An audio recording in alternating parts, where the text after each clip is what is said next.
Bienvenue dans le podcast Trends Bourse, avec un regard sur l'actualité économique et vos investissements par Gaël Poncelet, journaliste chez Canal Z, et Guy Legrand, journaliste chez Trends Tendance. Ce podcast vous est présenté avec le précieux soutien de KeyTrade Bank, le leader incontesté du marché du trading en ligne en Belgique.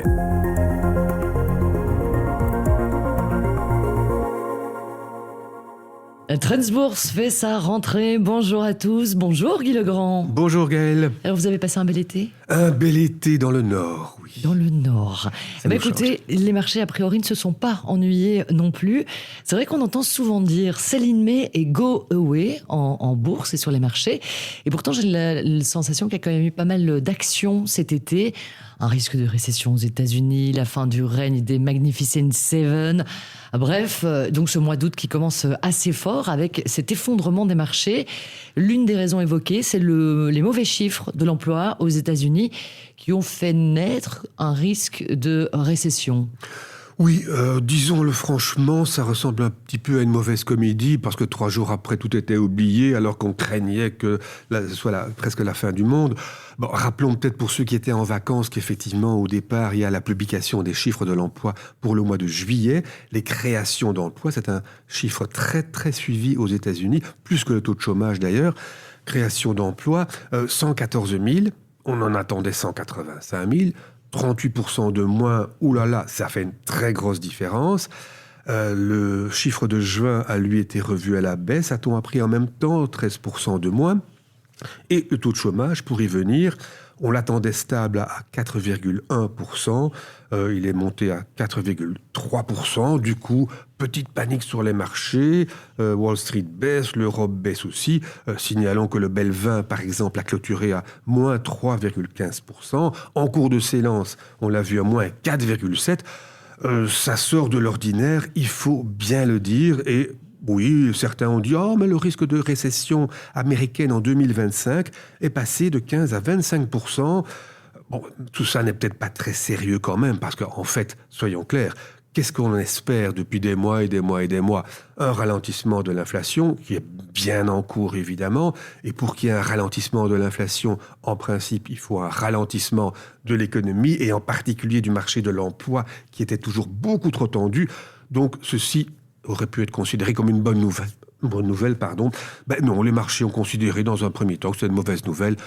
Ça n'a pas grande signification, on pourrait même dire que c'est un peu ridicule. Surtout qu'on peut s'étonner parce que le ralentissement en soi, il est quand même pas neuf. Il n'est pas arrivé là après le mois de juillet. Mais non, absolument. L'inflation, donc, c'est en cours et très spectaculairement depuis longtemps, mais même pour le marché de l'emploi, c'est en cours aussi en réalité. J'ai été revoir les chiffres création d'emplois donc par mois, chiffre toujours très important outre-Atlantique. Premier trimestre, en moyenne, 267 000. Deuxième trimestre, en moyenne, 177 000. Un tiers de moins. Alors, en juin, on était passé à plus de 200 000. Oui, mais un tiers dans le secteur public, ce qui, aux États-Unis, est considéré comme n'étant un peu sans valeur. C'est le contraire de la Wallonie. Là-bas, c'est le salariat privé qui compte. Et taux de chômage, 4,3 contre 4,1 attendu, c'est vrai. On était à 3,5 un an avant. Donc, le taux de chômage a augmenté. C'est pas énorme, on est à 12% à Bruxelles, pour faire une référence nationale. Le taux à long terme, c'est 5,7. Donc 4,3, le chômage est toujours bas, est toujours franchement bas. On est très loin d'une récession avec des destructions d'emplois. Franchement, rien ne permet d'affirmer que les États-Unis seront victimes d'une récession l'année prochaine, évidemment. Ce qu'il y a eu, il faut peut-être ajouter ça, c'est que le Japon a connu un crash. Ouais, j'allais vous demander, est-ce qu'il y a finalement une multitude d'événements qui pourraient exacerber cette susceptibilité du marché ? Absolument. Exacerber est le mot juste, en effet, parce que on se souvient, et sauf ceux qui étaient en vacances une fois encore, qu'il y a eu un crash véritable, moins 12% à Tokyo, ça s'appelle un crash, et ça n'a rien à voir avec la conjoncture américaine. Petit rappel, donc pour ceux qui étaient absents, en fait, la Banque du Japon a trouvé quand même que le yen flanchait un peu trop et a dit on va augmenter les taux. Bon, c'est un peu anodin à première vue, sauf que le monde entier est en train de baisser les taux, ou qu'on attend des baisses de taux, un tas de banques l'ont fait. Est-ce que la Federal Reserve le fera en septembre? C'est la question. Alors, Tokyo, et puis le Japon avait une politique monétaire accommodante depuis des années quand même. Ah oui, ça fait presque plus d'une génération qu'elle est très très accommodante. Les taux sont à zéro depuis toujours de mémoire d'être humain. Alors, augmenter les taux... Là, vraiment, tout le monde tombe de sa chaise sur les marchés financiers. Et alors, il y a ces fameux carry trade.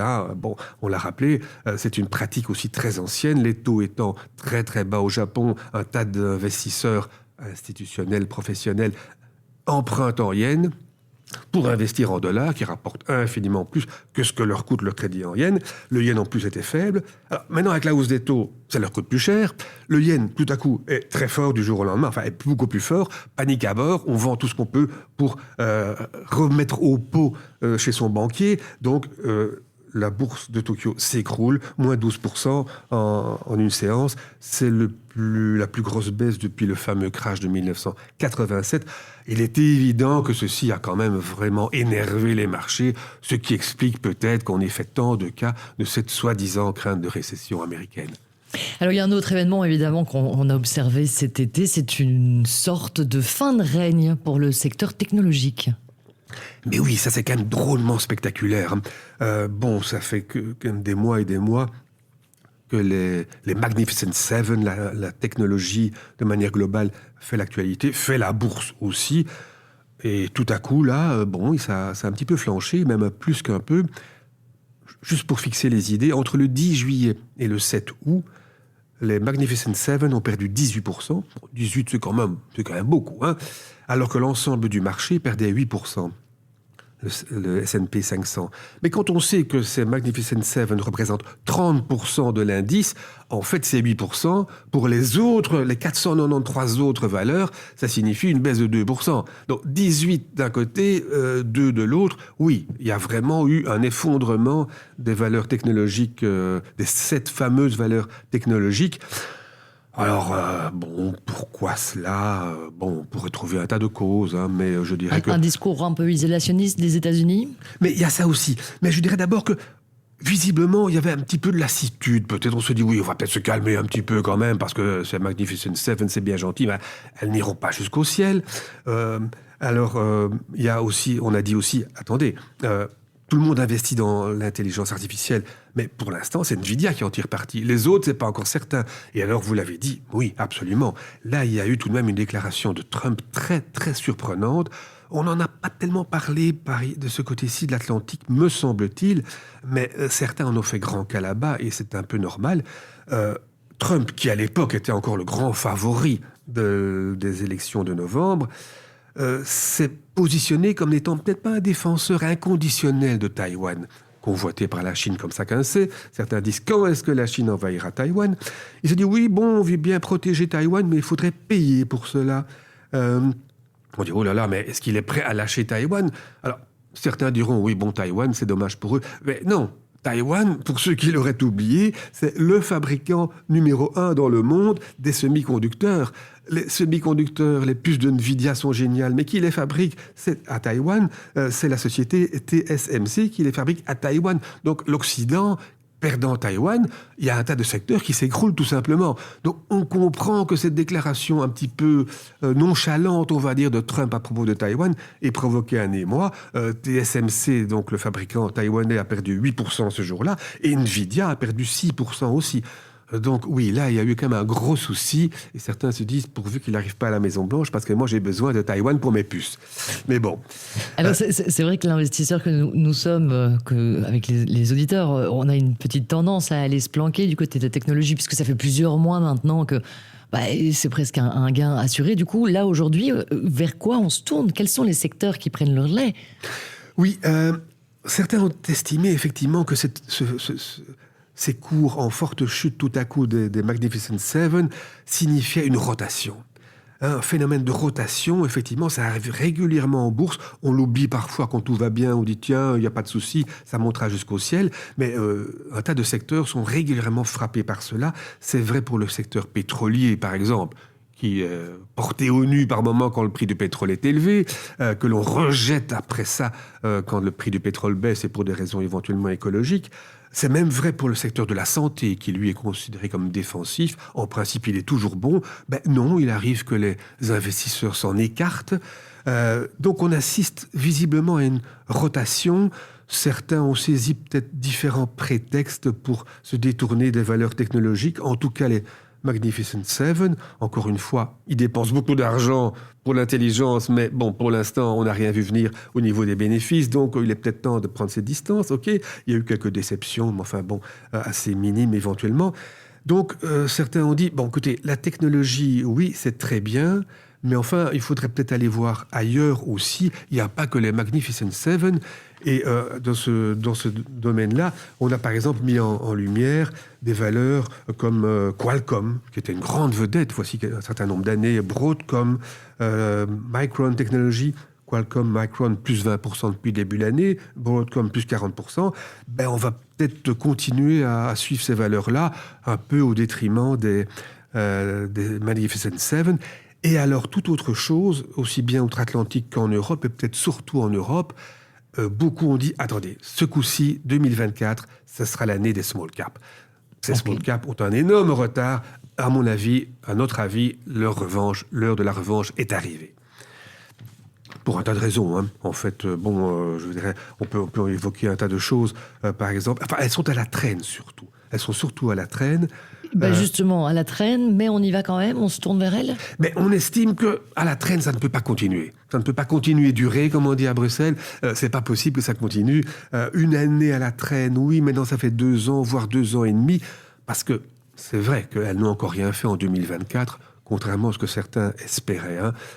L'indice, il y a quelques jours, l'indice MSCI, hein, donc les principaux indices mondiaux, les small caps étaient à plus 7,8 depuis le début de l'année, contre plus 8,6, un dixième de plus, l'indice général. Donc elles n'ont toujours rien fait, il faut bien dire. Ce revirement n'est pas garanti, évidemment, mais on espère un rattrapage énorme parce que, pour 2 éléments. Bon, d'une part, sur 10 ans, elles font mieux au niveau des résultats opérationnels. Elles sont un peu plus rentables, les bénéfices augmentent plus rapidement parce qu'elles sont plus fluides, plus agiles.